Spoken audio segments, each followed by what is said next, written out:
We are over just off of 2nd Street in Kalamazoo, checking out a house. So a couple of things going on right off the bat. Obviously, there's no ridge vents. We got some pop vents. A couple other things with the step flashing. Looks like it's menacing in a couple places, just from checking the dormers real quick. There's definitely 2 layers on the front half on this side. We'll double check on the back. So it looks like they definitely reused the old T-drip and just went right over the top of the existing shingle. So what we're seeing right now is just a little bit of nail head pops in a couple small spots. It's nothing like major, and it's really difficult to see.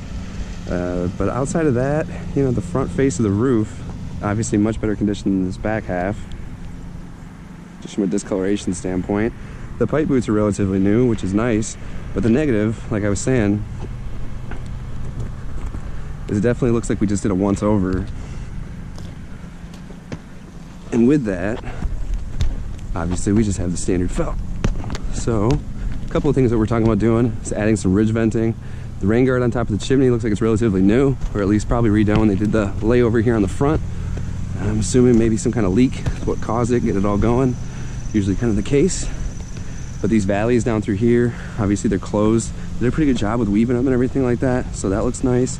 The back side of this chimney, still in pretty good shape. So again, good little catch there for the homeowner. Nothing major. The rain guard's in great shape, brand new. Now down through here, this is what I was talking about with some of the negatives. We'll look at real quick. There's all those shingles, extra layers. Still pretty well sealed. So the shingles right now are acting almost as like an additional substrate, almost like an ice and water shield, really. Especially when we start to talk about some of the different, I can't get to it down here, of course. Some of the different ice and water products. So yeah, hard to access that step flashing. Outside of that, we'll double check the garage while we're over here. Bottom flash point looks pretty good. You can see it's just kind of caulked along. It's starting to break down a little bit, nothing major. And then yeah, on the back side here, same kind of a thing. So this is like a layer over a layer kind of a thing a couple different times. So I don't know if there's a color match issue or if it is just a sunbake. Maybe it was all done at the same time. Definitely interesting. You can start to see the nail heads popping right here, a couple spots on the back side.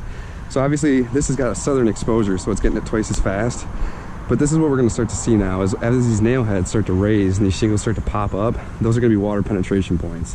Because what's happened is the nail has completely come out of the wood and it's starting to force its way back up through the shingle. So those are going to get perforated. Once they do, that's when the water is going to start to really come in.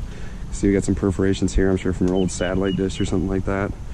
Nothing major. And then these rake edges up on the gable ends, they don't have any ventilation in them. So how much are they venting? Yeah, probably not all that much, but it would be great to see some perforated soffit in there, and then obviously get it cut open, include that with the ridge vent on the whole house, and then we're going to really start making some headway. So